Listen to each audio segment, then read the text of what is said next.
वृंदावन बिहारी लाल की, भागवत महापुराण की, बगलामुखी मैया की। तो नंद के घर में बेटा पैदा नहीं हुआ है। सुखदेव जी कहते हैं कि साक्षात आनंद ही पैदा हुआ है। याचक लोग बधाइयां दे दे करके वहां से लौट रहे हैं, मनवांछित वस्तु प्राप्त करके बधाई के बदले। एक आदमी रास्ते में मिला कि भैया तुझे बधाई में क्या मिला? उसने कहा कि मुझे तो चांदी के बर्तन मिले। उसने कहा कि चांदी के बर्तन कहाँ बन रहे थे? उसने कहा 2 नंबर दरवाजे पर बन रहे थे। उसने कहा मैं तो ये दूसरे ही दरवाजे पर चला गया था, वहां तो धन दौलत ही मिली। तो धन दौलत वहीं छोड़ करके भागा भागा गया, चांदी के बर्तन लेकर के आया। तभी दूसरा मिल गया जो सोने के बर्तन लेके आया था। तो पूछा कि भैया ये सोने के बर्तन कहाँ मिल रहे हैं? बोले 3 नंबर दरवाजे पर मिल रहे हैं। चांदी के बर्तन फेंक करके सोने के बर्तन लेने चला गया। तो इस तरह से नंद बाबा ने आज अपनी तिजोरी पूरी तरह से खोल दी है। याचक आकर के जो भी मांगता है मनचाही वस्तु उसको प्रदान कर रहे हैं। सुखदेव जी कहते हैं कि इस याचकों की उधेड़ बुन में रास्ते में बहुमूल्य आभूषण बर्तन इत्यादि बिखरे पड़े हैं। क्योंकि जो चांदी के बर्तन लेके आया चांदी के बर्तन फेंक दिए रास्ते में ही, सोने के बर्तन लेने चला गया। सोने वाले को जब पता चला कि हीरे जवाहरात भी मिल रहे हैं तो उन बर्तनों को फेंक कर वो हीरे जवाहरात लेने चला गया। तो चारों ओर बहुमूल्य वस्तुएं ऐसे बिखरी हुई है गोकुल में, जैसे मानो साक्षात महालक्ष्मी ने कन्हैया के जन्मोत्सव में पधार करके अपनी लीला चारों तरफ बिखेर दी हो।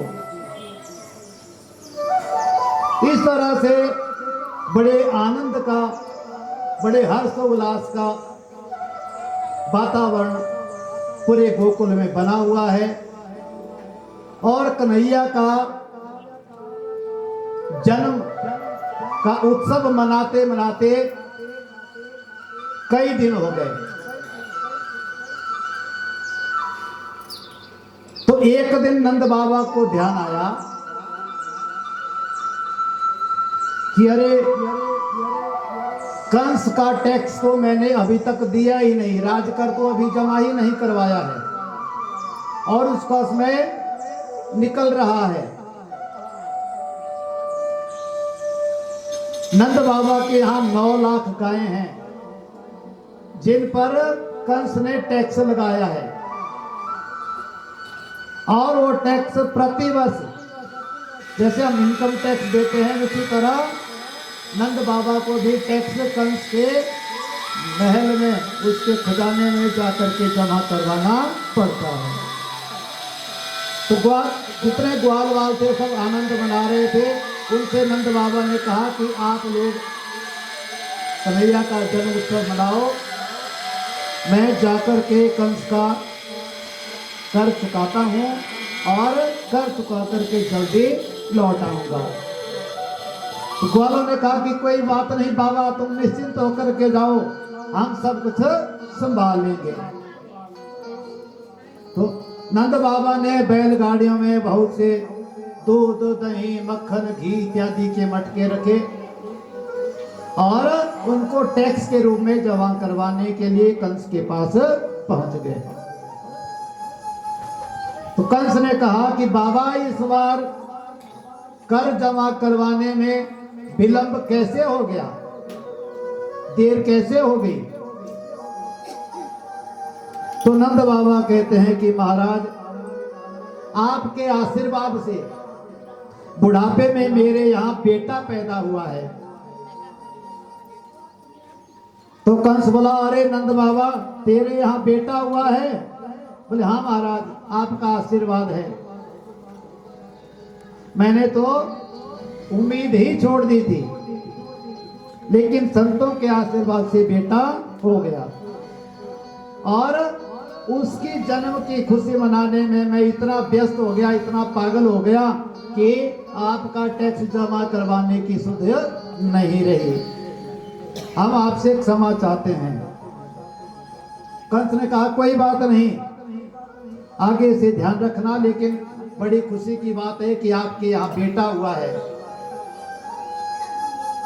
तो आपको बेटे की बहुत बहुत बधाई, बेटा होने की बहुत बहुत बधाई।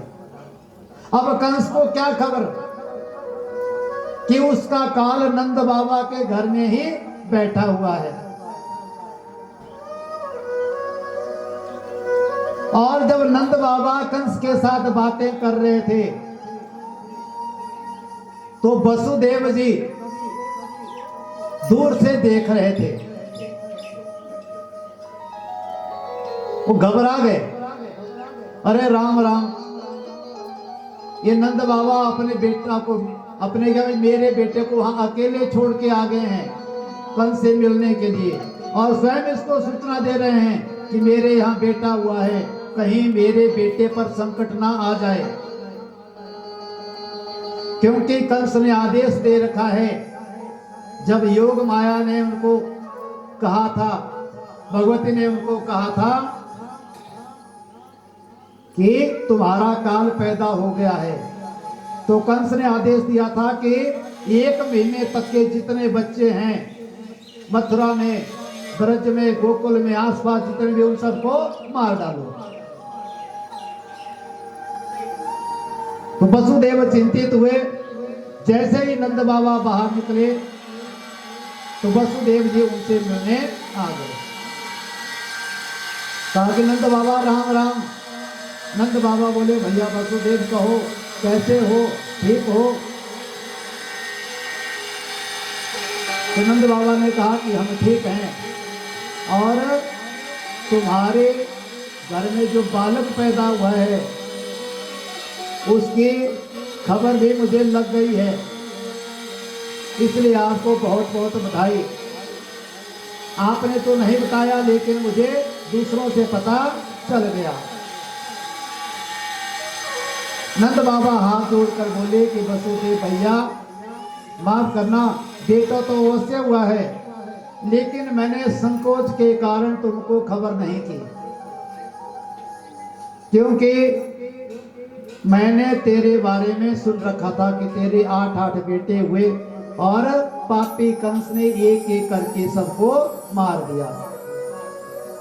तो ऐसा सुन करके मेरे अंदर हिम्मत नहीं पड़ी, मुझे हिम्मत नहीं पड़ी कि मैं बेटे की खुशी तेरे सामने प्रकट करूं। वसुदेव जी कहते हैं कोई बात नहीं नंद जी, अपने अपने प्रारब्ध की बात है। और जब लाला की बातें करने लगे नंद जी, तो वसुदेव जी कहते हैं कि देखो नंद बाबा, मैं ज्योतिष का जानकार हूं, और मेरी ज्योतिष विद्या यह कहती है कि तुम्हारे ग्रह आजकल ठीक नहीं चल रहे हैं, तुम्हारे घर में जल्दी ही कोई बड़ा संकट आने वाला है, इसलिए तुम मेरी बात मानो और जल्दी जल्दी मथुरा छोड़ करके अपने घर चले जाओ। वसुदेव की बातें सुनते ही नंद बाबा की धड़कन तेज हो गई। हे भगवान, कैसा संकट आने वाला है? तो वसुदेव से विदा ली और जल्दी जल्दी सीधे घर की ओर प्रस्थान किया। पूरे रास्ते में भगवान का भजन करते रहे, स्मरण करते रहे और नारायण नारायण करते हुए अपने घर पहुंचे। पूरे रास्ते में भगवान से प्रार्थना की, प्रभु मेरे बेटे की रक्षा करना।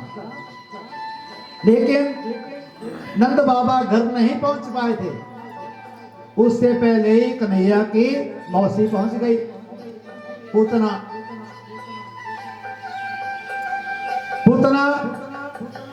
बच्चों के हत्यारण थे। जब वह गोकुल के ऊपर से गुजर रहे थे तो देखा कि नीचे बड़ा हल्ला मचा हुआ है, बड़ा उत्सव मनाया जा रहा है, ग्वाल वाल झूम रहे हैं। पूतना समझ गई कि हो सकता है यहाँ किसी के बेटा हुआ हो। ब्रजवासी नाच रहे हैं, बड़े प्रसन्न हो रहे हैं, और अगर बेटे की खुशी में ये इतने प्रसन्न हो रहे हैं किसी के बेटे की खुशी में, तो मेरा तो नाम ही बेकार है, मेरा तो जीना ही व्यर्थ है। ये बेटे की खुशी में आनंद मना रहे हैं, वो मेरा नाम है पूतना। पूतना जो कि पूतों को नहीं छोड़ती है, पुतों को मारती है, और मेरे होते हुए ये खुशी मना रहे हैं पुत्र होने की, तो मेरे तो जीवन को ही धिक्कार है। और पूतना नीचे उतरी, लोग झुंड में महिलाएं जा रही थी यशोदा मैया को बधाई देने के लिए। तो उसने अपना परम सुंदर रूप बनाया पूतना ने,